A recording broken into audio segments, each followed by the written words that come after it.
No. Toot, toot, toot. Hello. Hello. This is gonna be a very quick live. Connect ng Gcash ko sa Spotify niya.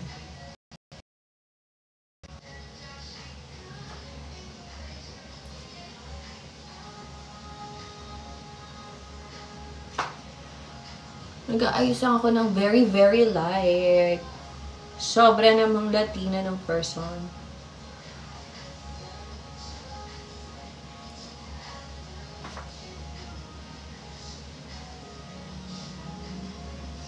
Hi!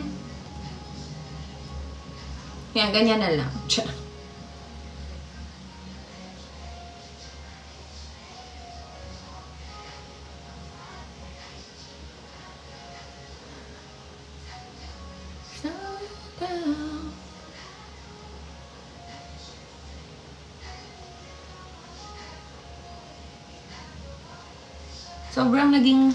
Sobrang naging fanay ako ng Fenty. Nakalimutan ko na meron pala akong ST and maganda rin siya.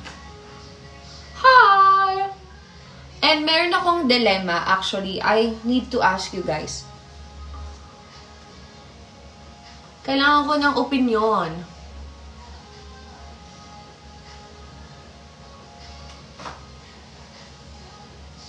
May lakad. May lakad talaga ako. May turo ako. So, nag-ayos ako ng very light. Pero isa lang yung training ko for today. Okay. Kasi,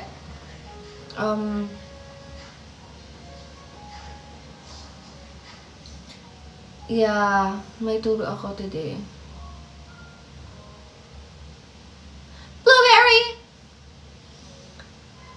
Kasi I haven't bought anything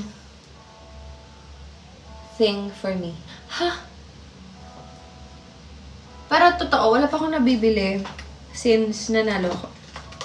Kailangan ba bumili? Char. So, matagal ko na talagang trip yung Gentle Monster na shades. Tapos nakita ko siya last time sa makeup artist sa Tarlac. Suot niya. And then yesterday, naka-Gentle Monster din si Dian. Sabi ko, is this a sign? Is this a sign? Naghanap ng sign. So I'm thinking, worth it ba siya bilhin? Mahal kasi. Or ganun talaga normally yung price ng mga shades. I'm not sure. Di ko alam. Wait lang. So, yun. Yun yung naman yung dilemma ko actually. Wala naman masyadong, etcho. Alam niyo, favorite ko to lipstick na to. Ito yung galing sa, Ito lang yung natira sa akin. Yung galing doon sa Thailand. Ang problema ko lang dito, nabali ko siya.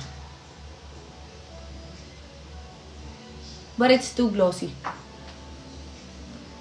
Pero, nag-sustain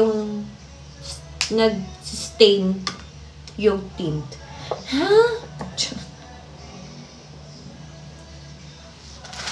So, hindi ko alam kung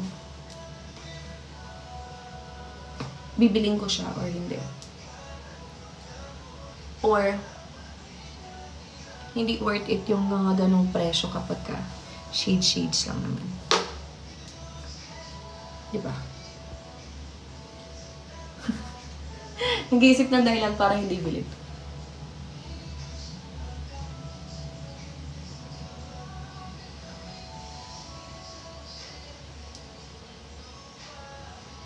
Kasi actually, hindi ko ma-justify yung presyo. Parang ang mahal. Like, hindi ko alam ba't ganun yung presyo niya.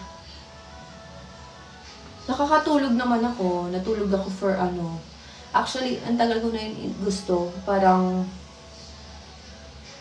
May pa ata. May or April, mga ganun. Tapos, ilang beses ko siya binabalikan doon. Yun at yun lang yung binabalikan ko doon. Tinitignan ko lang. And ang ano ko lang, like parang, ba't ang mahal niya? Like, sobrang mahal niya. Alam mo yung iba yung feeling pag ikaw yung bumili, tsaka pag pinabili mo. Like yung parang pinasabay, yung ganun. Ano ba to? May pimple ako sa gitna ng aking ilong.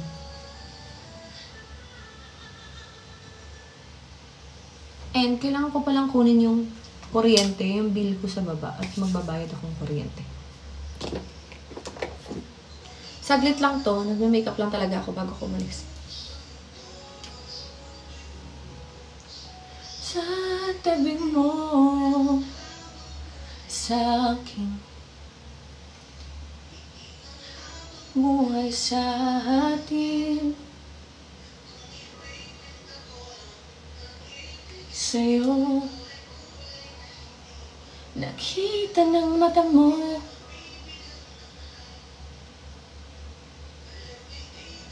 sa atin mawala na, handa akong mas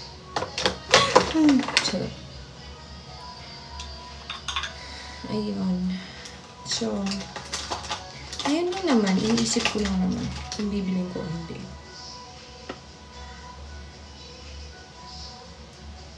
Ginawa.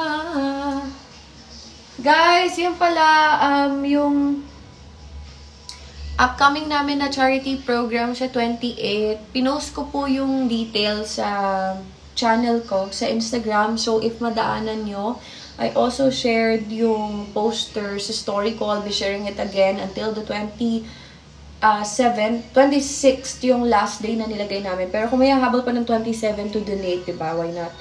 So, I'll post it until 27 para before we go to the area sa 28. Ayan. Tapos,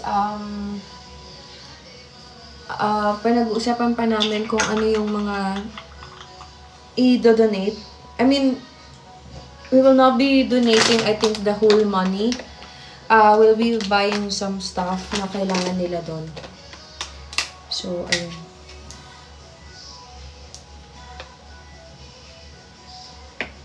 Yung magagamit nila.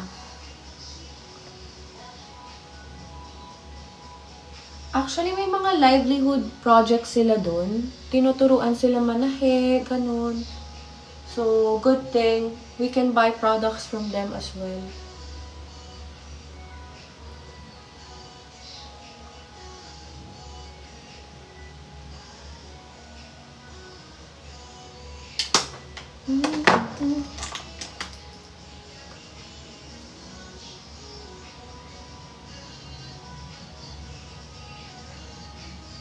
Ayan.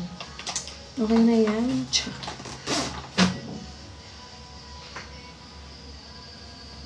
Tapos, dadaanan ko lang ng plancha yung hair ko para maayos-ayos naman siya tignan, be. Mamaya, ang plano ko ay mag-ikot ng bahay. Maayusin ko yung kwarto ko. Ang daming mga bubot na hihilo ako sa mga gamit. So, sana magkaroon na tayo ng sarili nating bahay. Sa Manila. Kumain ako ng ham at hotdog. Kahit kailangan ko na mag-diet. Actually, kailangan ko na talaga mag-diet. So, baka last day ko na ng cravings. Charot. I think last day tomorrow. Last day tomorrow.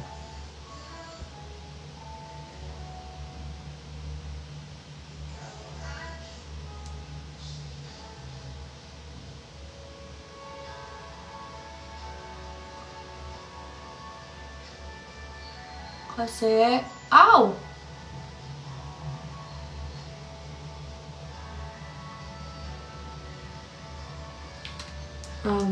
Kailangan ko magpa-lash perm. Kasi yung pilik mata ko na ganun-ganun. Ganun siya. Maayos ba yung itsura ko? Ang pangit naman.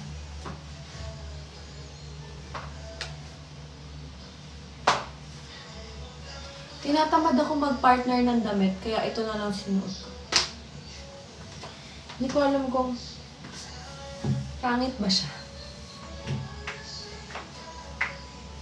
Parang kailangan ko ng jacket kasi wala akong pang cover. Parang it's too I feel naked. I feel naked.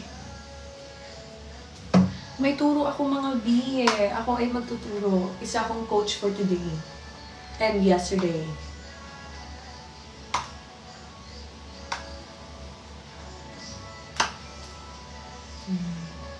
Enjoy natin yung ilalim ng hair.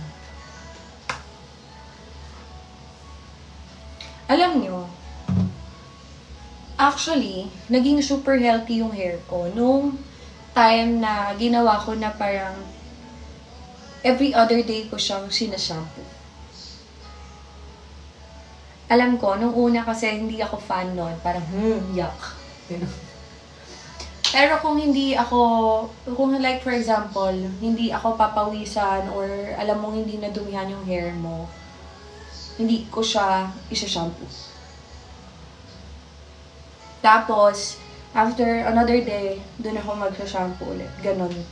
Tapos, may ginagawa din ako na parang hindi na din ako everyday nagko-conditioner. So, kunwari magsashampoo ko today, di ba? Sashampoo ko lang siya. Tapos, kung kailangan ko talagang i-conditioner, for example, ang nangyayari lang na everyday ako nagsashampoo is kapag may event ako, tapos may mga hairspray yung hair ko, syempre kailangan mo siyang linisin, di ba? Nalangay mo yung hairspray. And normally, mahirap tanggalin yung hairspray kung shampoo lang. So, doon ako gumagamit ng mga keratin whatever, or conditioner, yan. I mean, to be honest, I'm using cream silk. Tapos, if not cream silk, may ginagamit ako yung parang Vita something, Vita keratin. Sa grocery ko lang yun nakikita. Vita keratin yata tawag to. Yun. Lalo kapag sobrang hirap tanggalin ng gel or yung hairspray. Tapos, pagka naman magsashampoo ako, pero gusto ko maging soft yung hair ko, nilalagyan ko talaga siya ng Milbon na oil. Yung sinasabi ko sa inyong oil, hair oil siya. So, habang basa yung hair mo, imamassage mo siya sa hair. So, pero guys, super pangit ng hair ko before. As in, super dry. Naging brittle siya, na nagpuputol-putol talaga siya, and hindi mo siya masusuklay right after mo maligo, or kahit tuyo na nga mahirap siya suklayin. Kasi, mahilig ako mag-color ng hair before. So, nasunog siya until hindi ko na kinayang masuklay, na-stress ako, pinakat ko yung hair ko until here.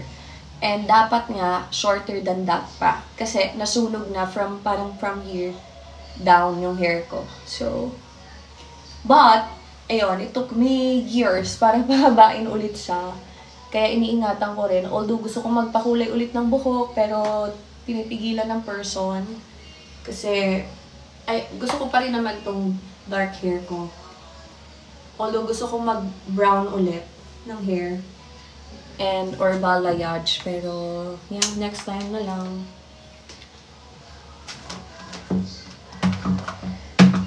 Ayun, so I don't know if bibili ba ako? Magagastos ba ang person?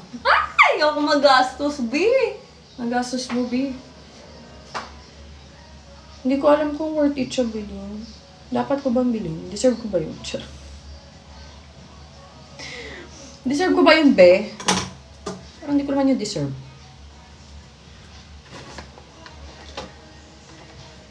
So, ang plano ko for today, hindi ko alam. Ang gusto ko lang, magtuturo ako today, and then, plan is,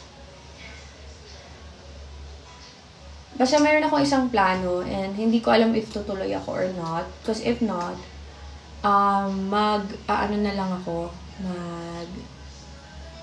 coffee shop later, mag-work. When I say work, meron akong mga emails na kailangan, not emails. Meron akong isang email na kailangan asikasuhin. Very important. Next time ko na siya i-announce kapag tuloy na. Kasi baka ma-jinx na naman. Kasi it was supposed to happen last year, pero hindi siya nangyari. So, I think everything really have a reason why. Kasi if it happened, then I probably will not be able to join Miss Grand Philippines and hindi ako makakasay na MGI. So, everything happens for a reason. Anyway, pag nangyari na, pag tuloy na, I'll announce it. Yun, I have to sign up something. After noon, I have to edit a lot of videos. So, feeling ko magpupuyat talaga ako mamaya. Kasi gusto ko nang ma-edit lahat ng videos ko. Yung mga a day in my life. Ang dami kong a day in my life. Actually, hindi muna ako nagbe-video ngayon ng a day in my life. Kasi ang dami niya na. Like, ang dami niya na. So, ayoko siyang maipon-ipon-ipon. Kasi wala naman akong editor. I just do everything. I post everything. I edit everything. So, yeah. I do everything. So, nahihilo ako. Tapos, mahiiksi ang aking attention span. So, minsan biglang meron ako ibang gusto gawin. Tapos gagawin to, tapos to, gano'n. Tapos, yun. So, baka mag-edit lang ako sa labas. After noon, pagka uwi na ako. And, gusto kong ikutin yung aking kwarto. Gusto ko siyang baliktarin. Ang cravings ko later ay yung Gentle Monster na shades. Hindi ko talaga alam ba't gusto ko siya. Hindi ko alam. Actually, sobrang iba nun. Kasi ang laki nun, di ba? Yung ano to, yung basic na Gentle Monster. Yung parang yun yung Gentle Monster, gano'n. Yung malaki, kahit hindi ko talaga yung shape. Kasi normally ang shades na bagay sa face ko lang, yung mga cat eye, or basta maliliit lang yung mga lenses, ganun. Pero, may something talaga dun, be. There's something in it. Kahit sobra niya na mahal. Parang hindi ko alam. Check ko siya mamaya. Kung titignan ko, tapos dadasalan ko, kapag nagparamdam, siguro. Pero baka hindi ko pa rin bilhin. Anyway, yun lang naman yung plan ko for today. Kaya, wag ko na rin i-video yung a day in my life na yon kasi parang wala namang kwenta. Tapos tomorrow, nagpapasked ako ng mga something na pwede kong gawin na habang pwedeng may mga downtime, like yung mga fractional lasers ko, yung mga ganun. Kasi so far, wala pa naman akong event. Puro trainings lang with the girls. Different girls to actually. Some are candidates from Miss Universe. Some are candidates for provincial pageants.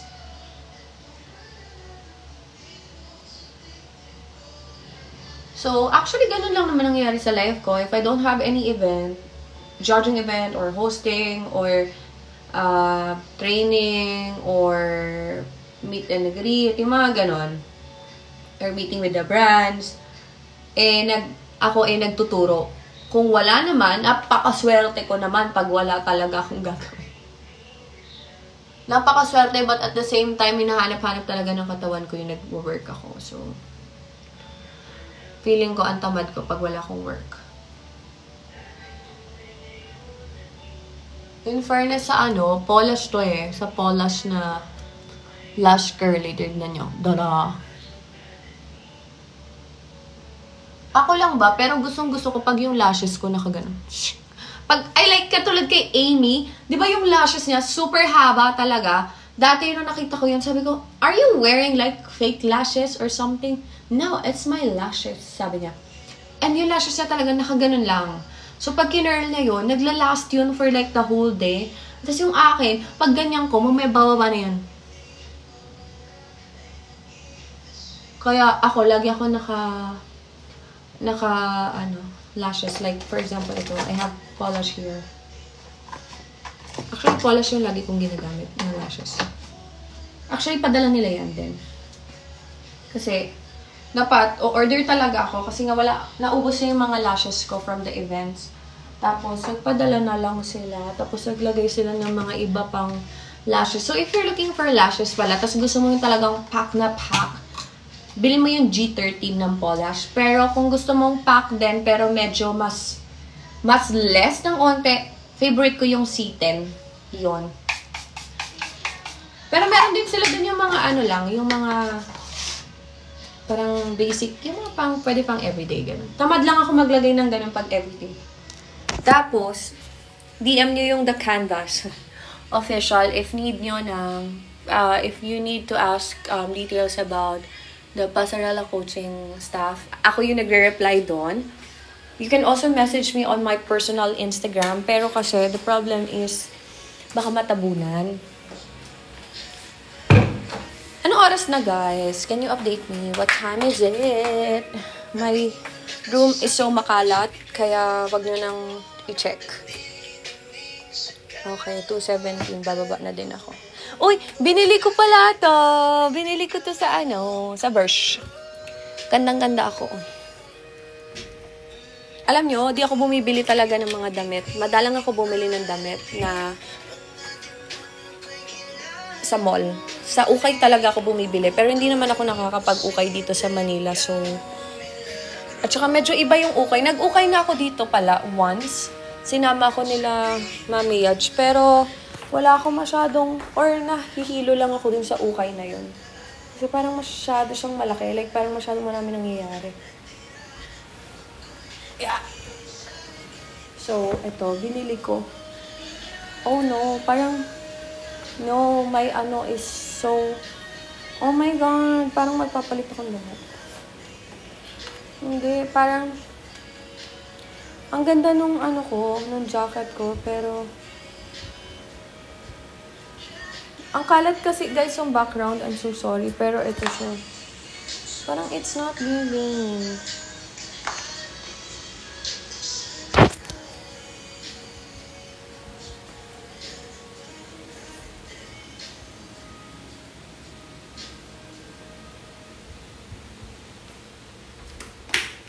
No, apaka. It's too. Cute ng jacket, no? I like the jacket. But not the outfit. Oh no, I think magpatong na lang ako ng pants. Charot. Hindi kasi plan ko is ang ingay ni Daniela. Ang plan ko is leggings and top. Pero, excuse me po. Sige na nga, magpapalit na nga muna ako. Pero yun lang. Yun lang naman, and gusto ko na din mag-end kasi dire-diretso na to pagbaba ko. Pag nag-pants kasi ako, hindi ako magde-denim jacket kasi hindi siya bagay, be. So, I don't know. Anyway, thank you guys. Bye-bye. Work muna.